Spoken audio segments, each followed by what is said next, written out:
1 second there, Dan. Mike's good? Is Mike on? Perfect. Great. All righty.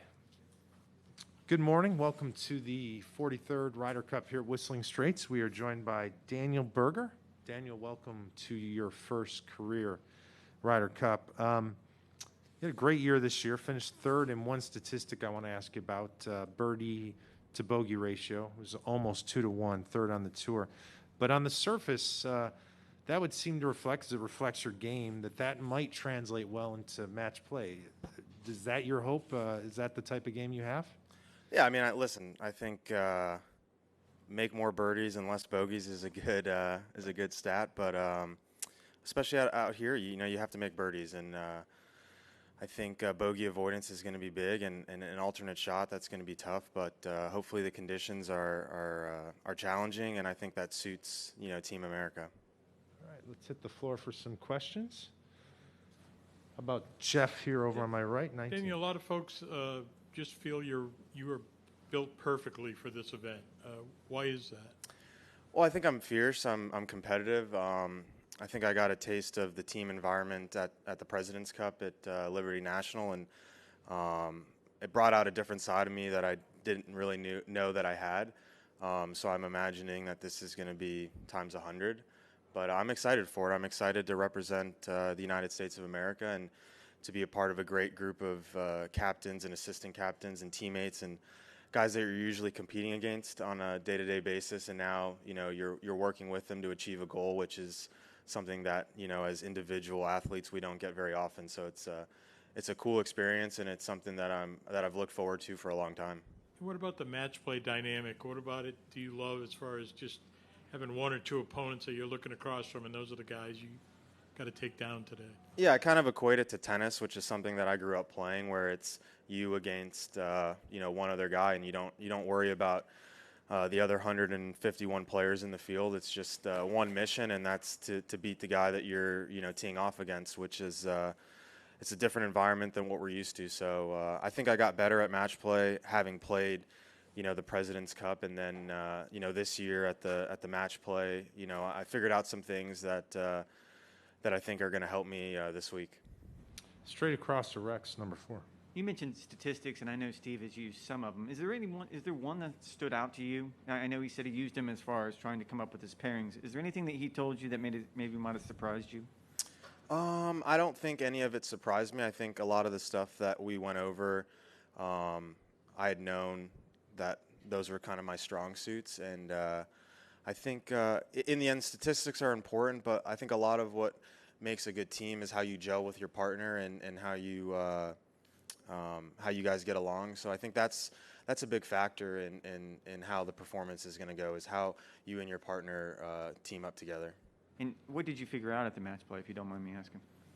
I think that match play is just such a different beast compared to stroke play, that you really are looking at your opponent and you're strategizing based on where he hits it. And I think in my younger years playing the match play, I was too focused on trying to play the golf course and not play the opponent, and that's the difference for me. All right, we're going to swing over to 5. There we are, right in the same neighborhood there. Hi. Speaking of tennis, did you talk to your dad at all about that dynamic of his Davis Cup experience and going in an individual sport into a team environment within that sport? A little bit. My dad, we talk a lot, but, a lot of his advice is not golf related. So, obviously one of my biggest goals was to make a Ryder Cup team. Having him had played the Davis Cup, which is kind of the Ryder Cup of tennis. But, yeah, I mean, they're just so different sports that it's tough to really equate the two. We're going to go to number 8, right behind there. What gives you the confidence that Team America are going to win this week? What do you think your team's biggest strengths? Well, I think everyone's playing great golf right now, and that's really the key to winning points. And I think that there's not one guy that I wouldn't want to be paired up with. There's 11 other players that you could throw with me, and I would feel completely confident and comfortable and trustworthy that if they had to hit a big shot or make a big putt, that they could do it. So I think that's a big key for us. Straight back here, Daniel, 23. You said some of your dad's advice, most of it wasn't golf related. What's the biggest thing you kind of learned from him just seeing?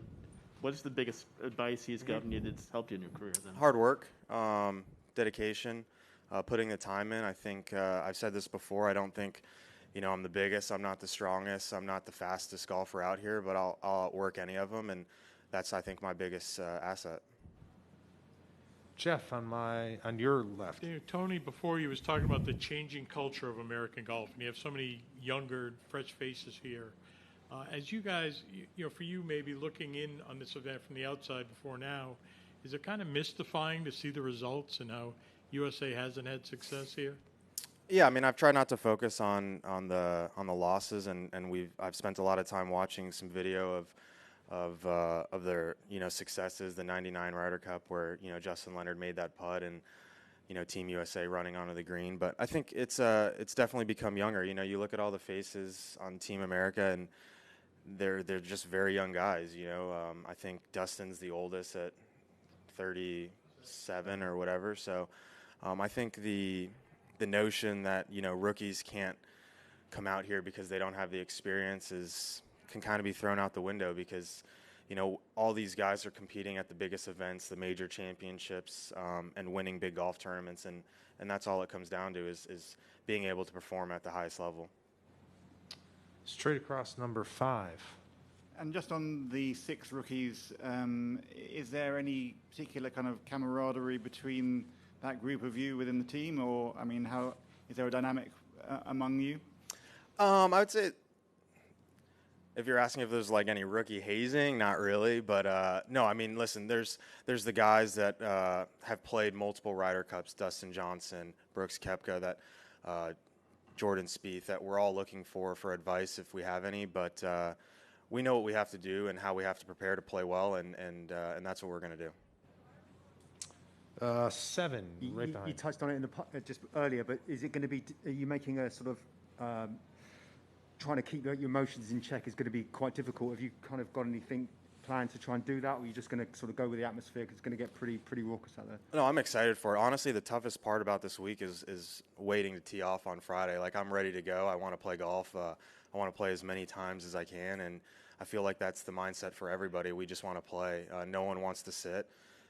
There will be occasions where players are sitting, but I know they'll be ready to go when their name's called. Rex, 4. Remember the first time you played against Brooks in a tournament? I'm guessing it was in junior golf, probably. Probably college golf. Yeah, I don't think he was a little older than me, so he would have been in the older divisions, or he would have been kind of past me in junior golf stuff. You guys have qualifying rounds at FSU? Yeah, we had qualifying. I mean, Brooks was really good in college. I mean, he was a first-team All-American, and I was a freshman, so I definitely didn't have that same level of play. But I started to play better toward the end of my freshman year when, ACCs, regionals, nationals.